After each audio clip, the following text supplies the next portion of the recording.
Welcome to this week's episode of Humans in 5. I'm on my own this week, and today I'll be addressing a growing question in education.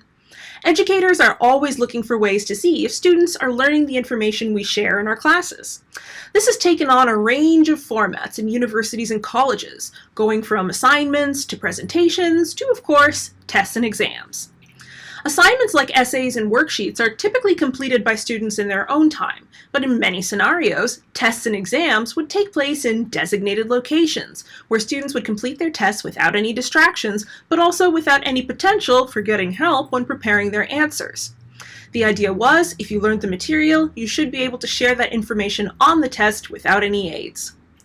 But with the ongoing COVID-19 pandemic, test halls and lecture classrooms have been left behind, as many of us have moved our teaching and testing online. This does raise the question, can you create a test or exam environment online? If you wanted to do so, how would you do it? And is it fair? Educators have responded in a range of ways. Some have moved to have more assignments, where students work either alone or with others, and have more time and access to resources than in a typical test environment to complete their work. Others have moved their tests onto online platforms where there are still things like a time constraint. The most controversial move has been to use software programs called virtual proctoring programs. These programs remotely access a student's camera and give the instructor or another designated person access to see what a student is doing during a test. This can involve making students prove there are no other people in the room, show that they're not using any notes, and make sure they stay seated at their computer during the test.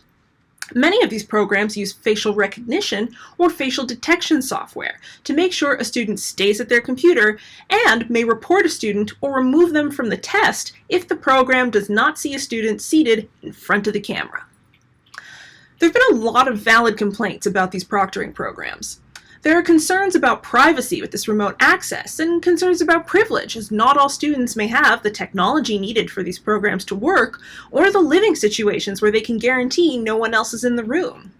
There are also concerns about the added stress this remote camera software can bring into an exam context. As such, many instructors have been avoiding these platforms. However, one concern about virtual proctoring reflects a broader problem in technology these days. There are reports from students that suggest some of these programs don't do a good job of identifying people with darker skin tones. The facial recognition systems used don't seem to pick up all skin tones equally well when identifying students and tracking their movement. This is actually something that's been well documented with a range of facial recognition programs. Investigations by the American Civil Liberties Union and the U.S. National Institute of Standards and Technology have confirmed this trend, and some studies note that facial recognition programs are least accurate on women with darker skin tones and most accurate on men with lighter skin tones. This would suggest there's some bias on the part of the computer algorithms used to make these programs. If they're developed and tested on predominantly lighter-toned faces, there's a chance they won't work on all skin tones equally. But this tech issue isn't just one of skin tone. For example, people who are left-handed sometimes have difficulty with phone software and layouts, which do largely cater to right-handed people. These technologies seem to mirror only certain members of society, rather than reflect the diversity of everyone who might use them, regardless of, for example, skin tone or handedness. All of this to say that with technology continuing to develop at a rapid pace, we really need to work on making sure these things work equivalently for everyone.